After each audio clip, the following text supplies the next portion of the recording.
समाज में जब किसी शख्स की पहचान शख्सियत के तौर पर होने लगे तो समझ लीजिए कि समाज उजाले की ओर अग्रसर है। जोहार, शमीम अहमद नाम है मेरा और आप हमारा खास कार्यक्रम खास मुलाकात देख रहे हैं। संपादकीय पन्नों पर छपे हजारों आलेखों के जरिए समाज को नई और सकारात्मक दिशा देने के प्रयास में हमेशा से जुटे हमारे आज के खास मेहमान हैं हजारीबाग के विजय केसरी। विजय केसरी जी, सबसे पहले हमारे इस खास कार्यक्रम में आपका बहुत बहुत स्वागत है। कार्यक्रम में अपने खास मेहमान से बातचीत का सिलसिला शुरू करूं, उससे पहले मैं अपने दर्शकों को बता दूं कि आज के इस कार्यक्रम में अपने खास मेहमान के जीवन के अहम पहलुओं के साथ साथ हिंदी भाषा और हिंदी साहित्य को लेकर भी चर्चा होगी। तो शुरू करते हैं और शुरुआत हिंदी भाषा से। तो पुनः एक बार फिर से हमारे इस कार्यक्रम में आपका बहुत बहुत स्वागत है। बहुत बहुत धन्यवाद भाई शमीम अहमद जी। जो सबसे पहले मेरा सवाल है आपसे वो ये कि दुनिया की तीसरी सबसे अधिक बोली जाने वाली भाषा हिंदी, भारतीयों के संदर्भ में अगर हम आपसे जानना चाहें तो आप इसको किस नज़रिए से देखते हैं और हिंदी भाषा को लेकर के आपकी क्या राय है? बहुत ही उम्दा सवाल रखा है। इस संदर्भ में इतना ही कहना चाहता हूँ, हिंदी जनमानस की भाषा है। राष्ट्रपिता महात्मा गांधी ने भी स्वाधीनता आंदोलन के दौरान यह बात कही थी कि हिंदी सच्चे अर्थों में जनमानस की भाषा है।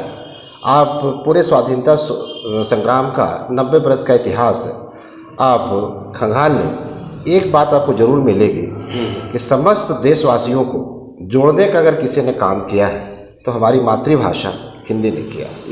इसलिए हिंदी पर समस्त देशवासियों को गर्व होना चाहिए। लेकिन एक कॉन्स्पिरेसी के तहत हिंदी को दबाने की साजिश की जा रही है। लेकिन अच्छा, ऐसा आप मानते हैं? ऐसा मैं मानता हूँ और मेरा इस संदर्भ में इतना ही कहना है कि हिंदी कभी भी किसी भी कॉन्स्पिरेसी का शिकार नहीं हो सकती है। हिंदी लगभग 80% देशवासी धड़ल्ले के साथ बोल रहे हैं और विश्व के लगभग 200 से अधिक विश्वविद्यालयों में हिंदी की पढ़ाई हो रही है। फादर कामिल बुल्के ने अपना संपूर्ण जीवन इसी झारखंड को हिंदी को दे दिया। समझ लीजिए हिंदी का स्थान विश्व में कहाँ है। इसको इन चीज़ों को देख करके समझा जा सकता है। लेकिन हम यहाँ पे एक चीज़ आपसे जानना चाहेंगे कि जैसे अभी हमारी आबादी अगर 1.25 अरब को क्रॉस कर चुकी है, लेकिन हिंदी भाषा बोलने वालों की संख्या अगर हम देखें तो तकरीबन 45 करोड़ के आसपास बताई जाती है। हम ये जानना चाहते हैं कि हिंदी दिवस के मौके पे कई बड़े बड़े कार्यक्रम होते हैं, हिंदी पखवाड़ा लोग मनाते हैं, है ना, और हम लोग बहुत बड़ी बड़ी बातें भी करते हैं, लेकिन हिंदी भाषा को जो सम्मान चाइना में जैसे मंदारिन को मिल गया, 1 अरब 46 करोड़ की आबादी बताई जाती है चाइना की, और वहाँ पे 1 अरब 11 करोड़ लोग मंदारिन भाषा का यूज़ करते हैं। तो क्या वो सम्मान भारत में इन कार्यक्रमों या फिर ऐसे पखवाड़ों से मिल पाएगा या इसके लिए और भी कुछ करने की ज़रूरत है? इस संदर्भ में शमीम जी हम इतना कहना चाहते हैं, हिंदी पखवाड़ा का शुभारंभ हिंदी को राजभाषा का जब दर्जा दिया गया उसके बाद ये चली। लेकिन हिंदी को जिस ऊंचाई पर हिंदी को पहुंचना चाहिए, मैं समझता हूं कि उससे कहीं ज़्यादा ऊंचाई पर हिंदी पहुंची है। और हिंदी अपने साथ देश की तमाम बोलियां हैं, भाषाएं हैं, उसको लेकर आगे बढ़ रही है। हिंदी बांग्ला को लेकर आगे बढ़ रही है, हिंदी गुजराती को लेकर आगे बढ़ रही है, या जिन जिन प्रदेशों में जो वहाँ की भाषाएं हैं, चाहे झारखंड में देख लीजिए खोरठा है, कई आंचलिक भाषाएं हैं, उसको लेकर के हिंदी बढ़ रही है। भारत में तो सबसे अधिक भाषा बोली जाती है। इसलिए हिंदी का किसी के साथ कोई प्रतिस्पर्धा नहीं है। हिंदी को जो स्थान मिलना चाहिए उससे कहीं ज़्यादा हिंदुस्तान के हर प्रांतों के एक एक लोग दे रहे हैं।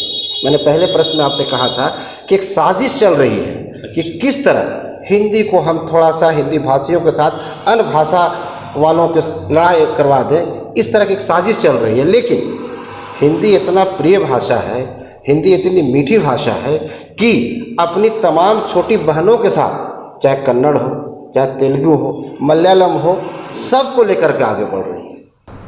लेकिन दरअसल हम आपसे यह जानने की कोशिश कर रहे हैं कि ख़ास करके जब हम आज के युवाओं की बात करते हैं तो अगर वो हिंदी भाषा में बहुत कंफर्ट है और अंग्रेज़ी में थोड़े वो कमज़ोर हैं तो अपने आप को वो थोड़ा कमज़ोर महसूस करते हैं और ये दरअसल वो हकीकत हम लोगों से भी कई बार शेयर करते हैं।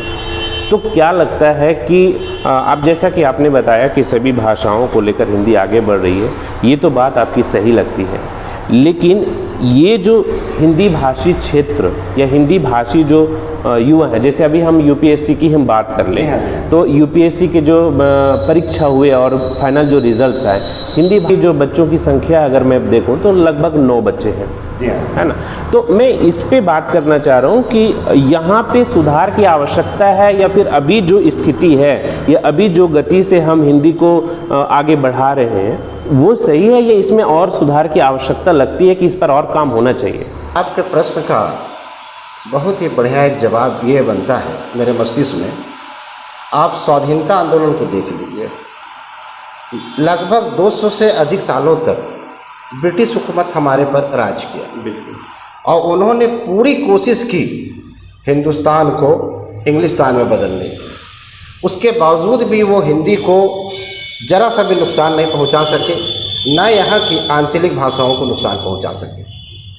चूँकि लंबे समय तक हम लोग गुलाम रहे और हम लोग के जनमानस में यह भावना बैठ गई कि अंग्रेजी जो है सो विद्वानों की भाषा है और हिंदी है सो आम बोलचाल की भाषा है। तो यह मानसिकता अभी भी भारतीय मेंटलिटी में है और धीरे धीरे वह चीज़ें हैं सो अब वो मानसिकता धीरे धीरे जा रही है और अंग्रेजी को जो विद्वानों की भाषा समझ रहे थे यह सारा भ्रम अब टूटता चला जा रहा है। हिंदी में हर लिटरेचर आपको उपलब्ध होते चले जा रहा है। मतलब इसीलिए मैं बोल रहा हूँ कि आपको ऐसा लगता है कि हिंदी के प्रति लोगों को और जागरूक करने की आवश्यकता है। आप झारखंड प्रांत को ले लीजिए, यहाँ पर प्रत्येक दिन लगभग 1 किताबें लिखी जा रही हैं, चाहे वो काव्य संग्रह की किताब हो, चाहे वो कहानी संग्रह किताब हो, आलोचना की किताब हो। इसी झारखंड में प्रत्येक दिन 1 किताबें हैं सो प्रकाशित हो रही। तो अब समझिए सालाना लगभग 300 कुछ किताबें झारखंड से निकल रही है, उत्तर प्रदेश से है और हिंदी भाषी क्षेत्र है और जो गैर हिंदी भाषी क्षेत्र है वहाँ भी हिंदी में काम हो रहे हैं। बिल्कुल, चलिए हम इससे थोड़ा आगे बढ़ते हैं।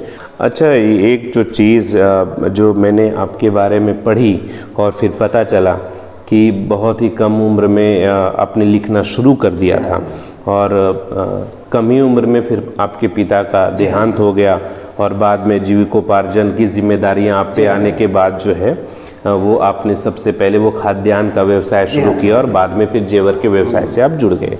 तो इसके बावजूद लगातार आपके आलेख संपादकीय पन्नों पर और फिर जीवन के रहस्य नाम की पुस्तक का संपादन और वो संजीवनी नामक स्वास्थ्य पत्रिका के 30 अंकों का संपादन आपने किया।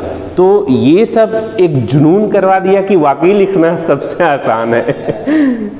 मैं इतना ही कहना चाहता हूँ समीन जी, व्यक्ति के अंदर में मादा होनी चाहिए, निश्चित तौर पर बुलंदियों को छू सकता है। मैं कल्पना भी नहीं किया था कि मैं 1200 से अधिक लेख लिख पाऊंगा जिससे मैंने प्रारंभ किया था। मेरी रचनाएं अस्वीकृत होती थी, फिर मैं भेजता था, अस्वीकृत होती थी, बाद में छपना प्रारंभ हुआ।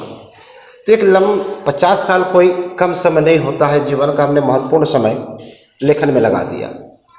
जब मैं 8वीं क्लास में था, मेरे पिताजी का 1976 में निधन हो गया। पूरे घर की जवाबदेही मेरे कंधों में आ गई। मेरी शादी भी उस वक्त नहीं हुई थी, मैं 8वां क्लास में था। व्यापार की जवाबदेही मेरे कंधों में आ गई। 3 छोटे भाई, एक माँ, फिर एक बड़ी माँ की जवाबदेही मेरे कंधों में आ गई। लेकिन मैं जरा सा भी विचलित नहीं हुआ।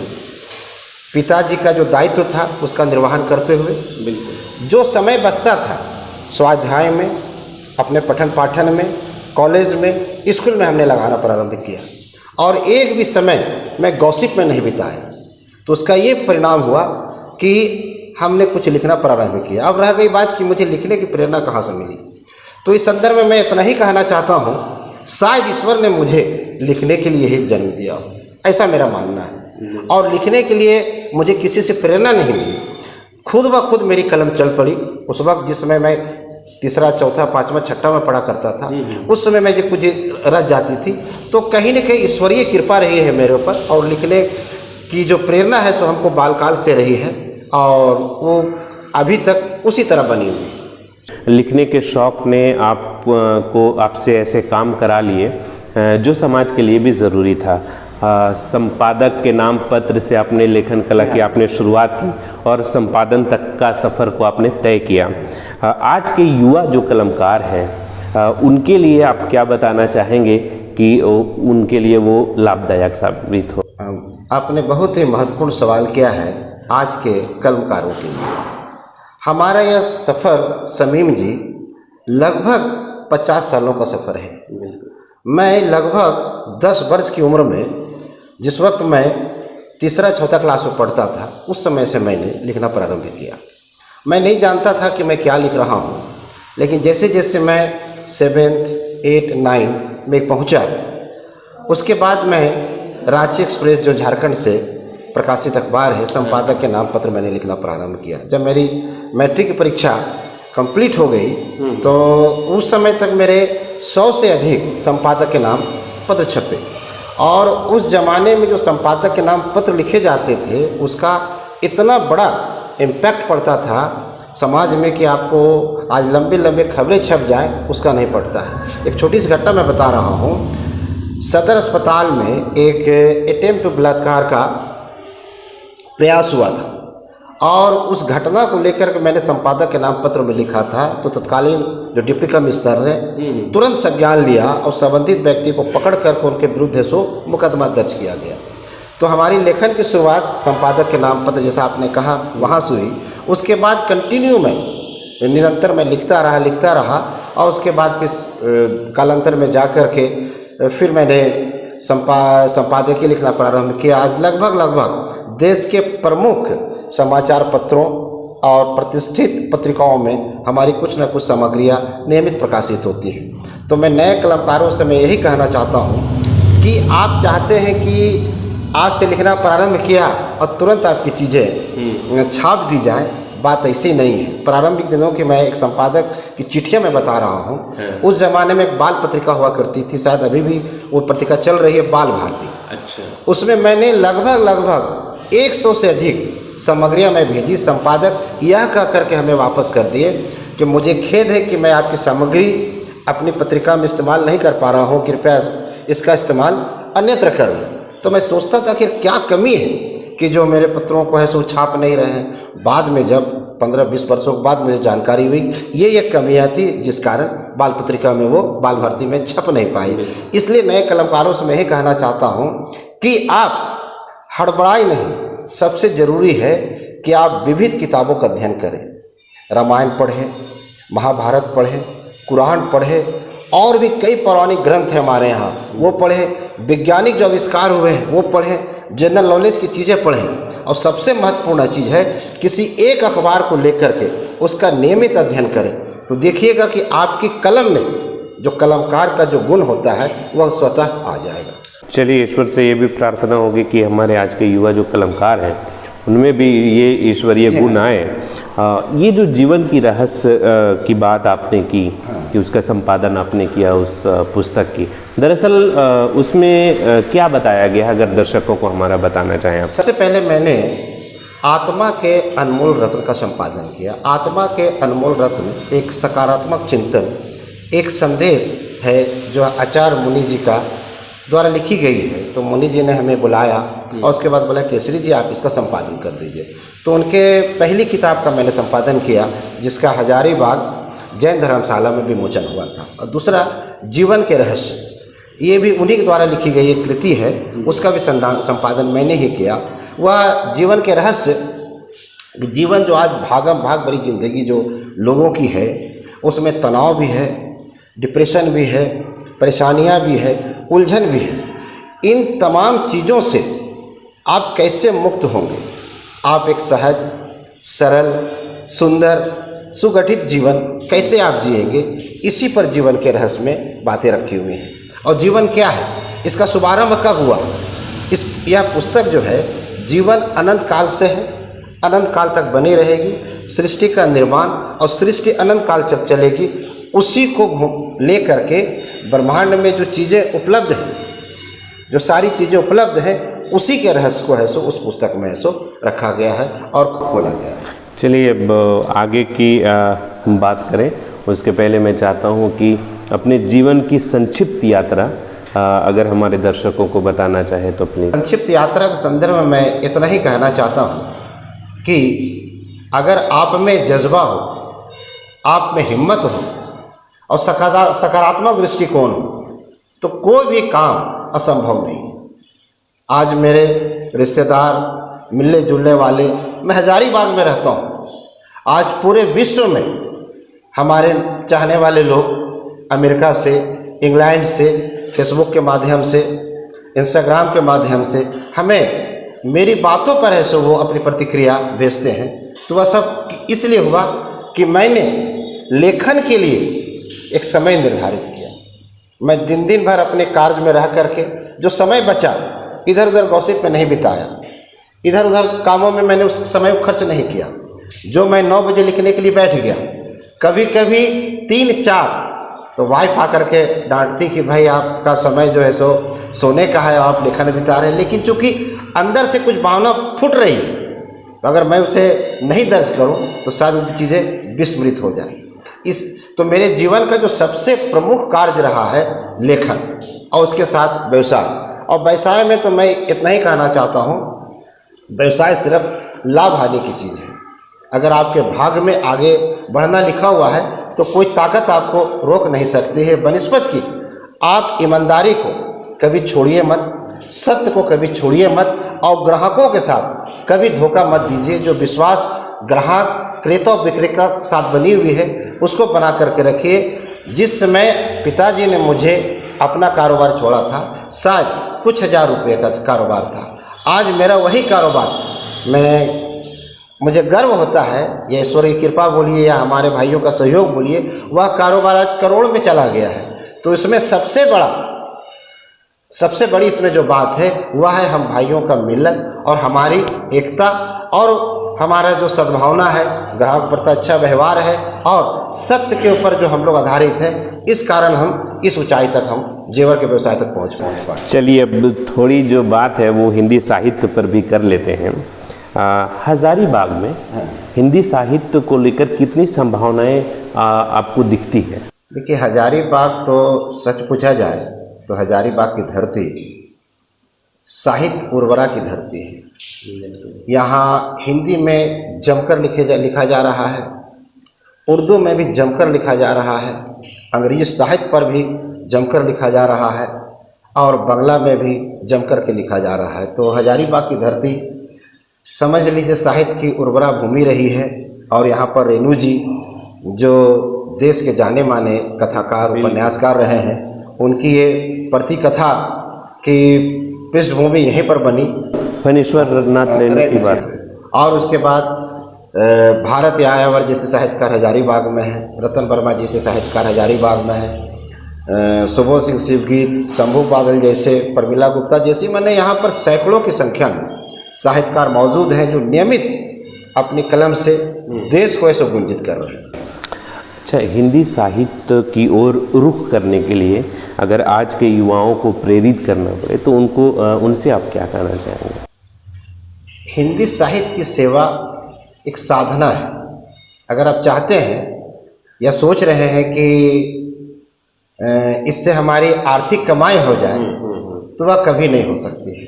हाँ, लंबे समय तक इसमें साधनारत रहेंगे तो निश्चित आपको नाम भी मिलेगा, शोहरत भी मिलेगी और पैसे भी मिलेंगे। इसलिए ज़रूरी है कि आप सबसे पहले आप क्या रचना चाहते हैं, क्या लिखना चाहते हैं, यह माइंड आप मेकअप कीजिए।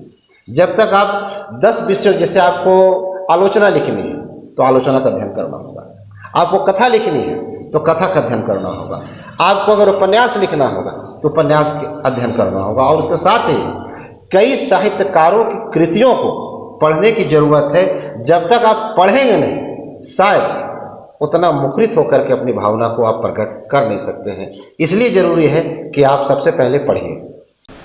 और चलिए, आपका बहुत बहुत शुक्रिया कि हमारे इस कार्यक्रम ख़ास कार्यक्रम का हिस्सा बने और हिंदी साहित्य, हिंदी भाषा और कुछ आप अपने जीवन के अहम पहलुओं के बारे में हमारे दर्शकों को बताएं। इसके लिए बहुत बहुत शुक्रिया। बहुत धन्यवाद भाई समीम अहमद जी। तो ये थे हमारे साथ कलम के सिपाही विजय केसरी, जिन्होंने अपने व्यवसाय का सफल संचालन करते हुए कलम की ताकत को जिंदा रखा और संपादक के नाम पत्र से लेखन की शुरुआत कर संपादन तक के सफर को तय किया। आज की मुलाकात में बस इतना ही। फिर किसी नए मौजू पर किसी खास मेहमान से आपको जल्द ही रूबरू कराऊंगा। तब तक के लिए शुक्रिया।